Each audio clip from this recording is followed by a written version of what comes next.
Good morning, grade 11. So for another lesson, for a new lesson for this week, for English, for academic and professional purposes, we have lesson number 5, Thesis Statement of an Academic Text. So, what is thesis statement? So, when we say thesis statement, it is a statement that summarizes your topic and declares your position on it. So, tells the reader how you will interpret the significance of the subject matter under discussion and is a roadmap for the paper. So, in other words, it tells the reader what to expect from the rest of the paper. So, when we say thesis statement, it's your own ideas and information. So, kayo yung mismong nagka-create nito, kayo yung gumagawa ng statement, wherein sa first sentence pa lang ninyo, dapat nakadeclare na kung tungkol ba saan yung inyong gustong sabihin or iparating. So, yun yung thesis statement. So, it summarizes your topic. So, main point of view ang kailangan dito. So, hindi paligoy-ligo yung mababasa ng mga readers mo, kundi dapat tungkol ba ito saan. So, meron kang pinaka-main discussion. So, yun yung thesis statement na tinatawag. So, it is the central idea of a multiple paragraph composition. It is one sentence summary that guides, controls, and unifies ideas when writing a paper. So, in simple terms, all the other ideas present in an easy revolve around the thesis statement. So, this is a multiple paragraph composition. So, when we say composition, it's your own composition, sarili mong gawa, sarili mong idea. So, marami kang pwedeng ilagay, depende sa magiging topic mo. So, para saan ito? It guides you, it controls you, and it unifies the ideas when in writing a paper. So, it focuses your ideas into one or two sentences. It should present the topic of your paper and also make comment about your position in relation to the topic. So, once you have your own composition when it comes to thesis statement or writing a thesis statement, of course, you need to comment about your position. Okay ba to? Ayos ba siya? Relate ba tong sinasabi mo or yung sinusulat mo dun sa mismong pinaka-focus nung statement mo? So, you need to give comments or feedbacks doon sa sarili mong gawa. Kasi pwede mo pa siyang ayusin at baguhin kung meron kang hindi nagustuhan. So, your thesis statement should tell your reader what the paper is about and also help guide your writing and keep your argument focused. So, we have this locating explicit and implicit thesis statements. So, in academic writing, the thesis is often explicit. It is included as a sentence as part of the text. It might be near the beginning of the work, but not always. Sometimes, some types of academic writing leave the thesis until the conclusion. So, when we say until the conclusion, so this is from the beginning up to the end, from start to finish, ayan. So, pwede kang magbigay. So, pwede nating mahanap yung explicit and implicit thesis sa ating statement. Okay, so for journalism and reporting, also rely on explicit thesis statements that appear very early in the piece, the first paragraph or even the first sentences. So, works of literature, on the other hand, usually do not contain a specific sentence that sums up the core concept of the writing. However, readers 51 should finish the piece with a good understanding of what the work was trying to convey. This is what called an implicit thesis statement. So the primary point of the reading is conveyed indirectly in multiple occasions throughout the work. So in literature, this is also referred to as the theme of the work. Okay, so we have these 4 questions to ask when formulating thesis statement. So we have this kind of aspects that we need to follow para mas okay yung ating magiging thesis statement. So kung naririnig niyo yung word na thesis, of course, maggaganyan din kayo, magtitesis din kayo pagdating nyo ng grade 12. But for now, we have these 4 different questions. So first is, where is your thesis statement? So you should provide a thesis early in your essay. So of course, in the introduction. Wherein, yun ang unang binabasa at kailangan makita agad natin yung ating thesis statement. Wherein, sinasabi agad dito kung ano yung nilalaman ng kabuuan ng ating essay. So, or in longer essays in the second paragraph, in order to establish your position and give your reader a sense of direction. So, kung gagawa man kayo ng isang essay, of course, sa introduction pa lang, dapat alam na natin kung tungkol saan, kung para saan ba yung ating binabasa, at kung ano yung sense of direction ng ating binabasa or yung ating sinusulat. Kasi, in the introduction, nade-determine natin kung saan ba siya nabibilang. Kumbaga, meron na tayong idea doon sa ating binabasa. Hindi yung paligoy-ligoy pa at hindi mo malaman kung ano ba talaga yung iyong binabasa. So we have these tips on how to write a successful thesis statement. So first, avoid burying a great thesis statement in the middle of the paragraph or late in the paper. Second is, be as clear and as specific as possible. Avoid vague words. So indicate the point of your paper but avoid sentence structures like the point of my paper. Of course, don't include yung mga ganong words. It's just create your own. So you don't need to say the point of my paper is about the COVID-19. So ano na yung any updates about that? So no. So iwasan niyo yung ganong direct agad na ito yung pinupunto nyo. So you have to make your introduction wherein pinakikilala mo kung ano ba yung binabasa ng readers at kung ano yung sinulat mo, ano yung gusto mong iparating. Okay? So second is your thesis statement is specific? So your thesis statement should be as clear and specific as possible.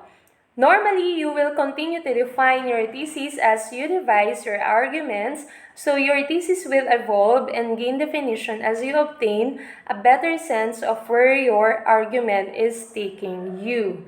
So, pwede nyo itong isama yung ganitong statement, pero dapat specific. Mahalaga talaga is yung specific.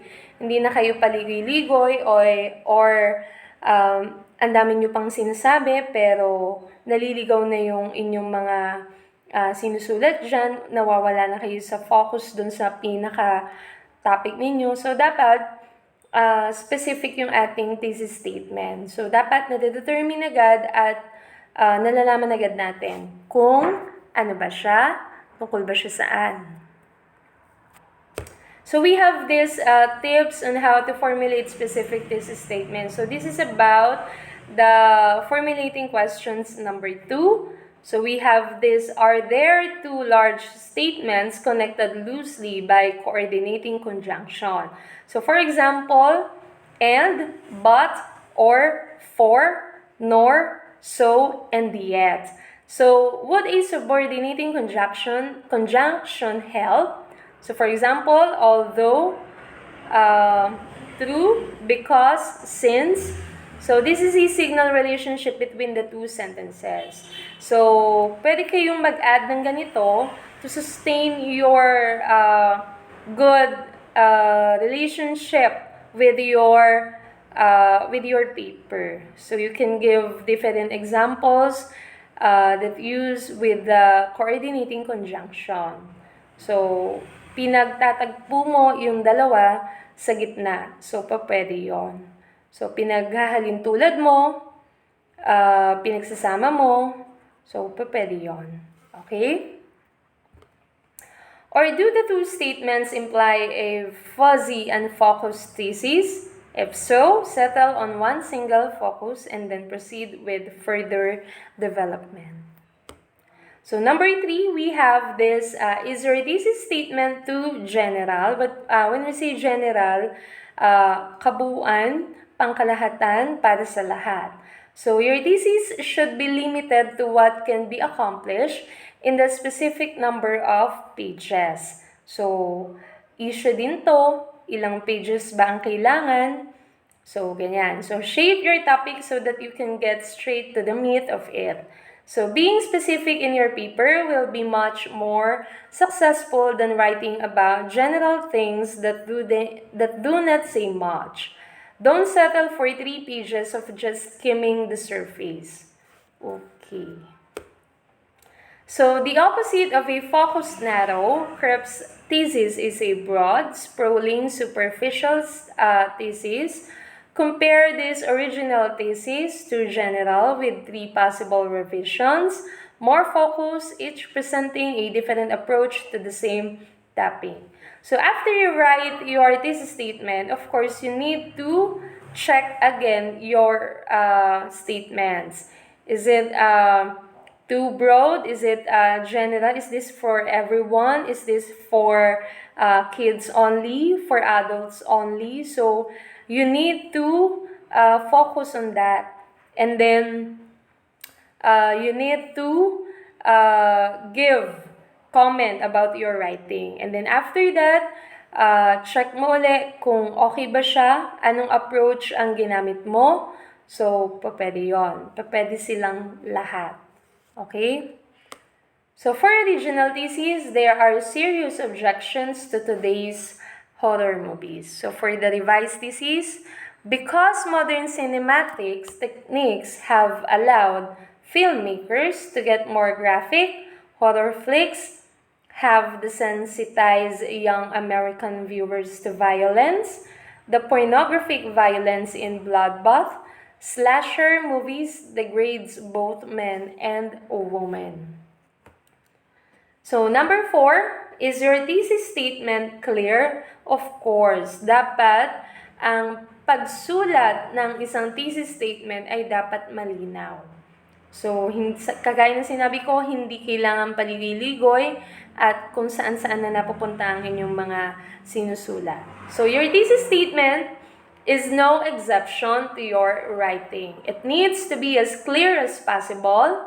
By being as clear as possible in your thesis statement. So, you will make sure that your reader understands exactly what you mean. So, sabi ko nga, dapat sa intro pa lang, pinakikilala nyo na kung tungkol ba saan yung inyong sinusulat. Hindi pa pwedeng marami ka pang ibibigay na quotation mark, sinabi ni ganito or di ganyan. So, be specific and direct kayo sa gusto nyo iparating dun sa readers or dun sa mga babasa ng inyong sinulat. You will make sure that your reader understands, of course, exactly what you mean. So, kapag natapos nila yung inyong sinulat, binasa nila, of course, dapat merong understanding silang makuha. Meron silang learning na makuha dun sa inyong sinulat. Okay? At minsan sa ganito, nade-determine nila kung ano ba yung emotions ng author, which is you, na magsusulat ng isang thesis statement. Nagsulat ka about happiness kasi if your writing is about happiness, dapat mabasa namin na yung nagsulat, na yung author nung binabasa namin is masaya siya. Because of the words that he or she used in her or his thesis statement, dapat makita namin yon. So, minsan na-determine namin kung anong characteristics or personality meron ang isang author because of his or her words. Okay? So, tips on how to write thesis statement. So, unless you're writing a technical report, avoid technical language. Always avoid jargon unless you are confident your audience will be familiar with it. So, avoid vague words such as interesting, negative, exciting, unusual, and difficult. So, iwasan nyo yan. So, avoid abstract words such as society, values, or culture. So, for original thesis, we have these examples. Example, although the timber wolf is a timid and gentle animal, it is being systematically exterminated. If it's so timid and gentle, why is it being exterminated? So, kapag naman revised thesis, inulit natin, tinignan natin ulit. So, although the timber wolf is actually a timid and gentle animal, it is being systematically exterminated because people wrongfully believe it to be a fierce and cold-blooded killer. So, magkaiba sila. Isang piece, same meaning pero different in construction. So, use your own words in thesis statements. Of course, dapat ito ay original piece mo. So, avoid quoting. Kagaya ng sinabi ko, huwag kayong maglagay ng quotation mark na yung quotation mark ay hindi naman relate dun sa gusto mo ipadating. May mailagay ka lang. So, i-avoid natin yung kung hindi naman kailangan. So, what's the use of that, diba? So, crafting an original, insightful, and memorable thesis makes a distinct impression on a reader. You will lose credibility as a writer if you become only a mouthpiece or a copyist. You will gain credibility by grabbing the reader with your own ideas and words. So, a well-crafted thesis statement reflects well-crafted ideas. It signals a writer who has intelligence, commitment, and enthusiasm. So, I hope you really understand the lesson number 5 kasi kasama pa ito sa inyong exam, which is the thesis statement of an academic text. So, hopefully, maunawaan niyo pa siya, and if you have any questions, just approach me or by typing your questions sa ating group chat. So, tatandaan niyo siya kasi kasama pa to sa inyong midterm exam. So, after this lesson, meron pa tayong isang lesson na isusunod ko pa para hanggang doon yung ating or yung inyong midterm examination. So, thank you for your listening and watching. I hope every one of you appreciate and by having a learning or a new learning for today. So, thank you and God bless you.